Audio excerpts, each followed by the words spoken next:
Бисмиллахир-рахманир-рахим. Бейиште алымдардын даражасы бийик болобу же карылардынбы дейт. Машаалла. Амал кылуучулардын даражасы бийик болот.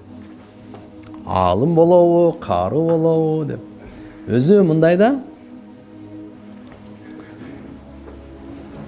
Куранды жат билбеген алымды биздин устазыбыз айтат эле, чолок алым дейт эле. Чолок. Мурда иншалла алым деп Кур'ани Каримдин аятын бардыгын жат билбесе дагы бардыгынан кабардар бул алым. Бардыгынан кабардар болгон. Албетте улама варасатул анбия деп ал Кур'андын аятын билбестен туруп алым болушу мүмкүн эмес ал. Хафиз Кур'анды жаттаган сахабалардын бардыгы эле Кур'анды башынан аягына чейин жаттагандар эмес эле. Бирок баары алым эле. Бардыгы Кур'андын бардык аятын маанисин билчү, амал кылуучу.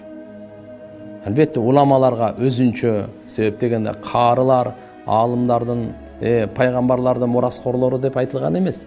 Алымдар пайгамбарлардын мураскорлору деп. Демек чыныгы алым кайсы? Кур'андын бардык аятын билген. Жат билбесе дагы бардык аятын билген. Албетте эми даража амалга, ихласка жараша болот. Себеп хадистерде келет, Куранды машаалла жатка билгендер эртеге ата энесине таж кийгизет. Ал таждын нуру күндүн нурунан да нурлуу болот. Эгерде күн силердин үйүңөргө келип калса дейт. Ушунча узактан канча нур берип атат? Үйгө келип алса совсем го. Ошодон дагы нурлуу таж кийгизет экен. Ким? Кайсы кары Куранды жаттаса, ата энесине ошондой таж кийгизет эртеге кыямат күнү.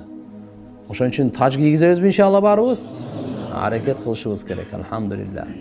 Экинчиси, кары эгерде Кур'андын адалын адалдай, арамын арамдай билип амалла турган болсо, эртеге кыяматтын Алла Таалам шафаат өзүнүн үй бүлө туугандарынан дозок важип болуп калган 10 кишини уруксат берет экен, бейишке алып кирип кете бер тандап дейт.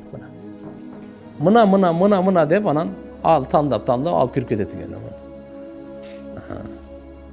Бул эми 10 кишиге болсо, уламалар, ажылар 400 кишиге деп да келет, шафаат кылат дейт. Алымдар андан да көп деп айтылат.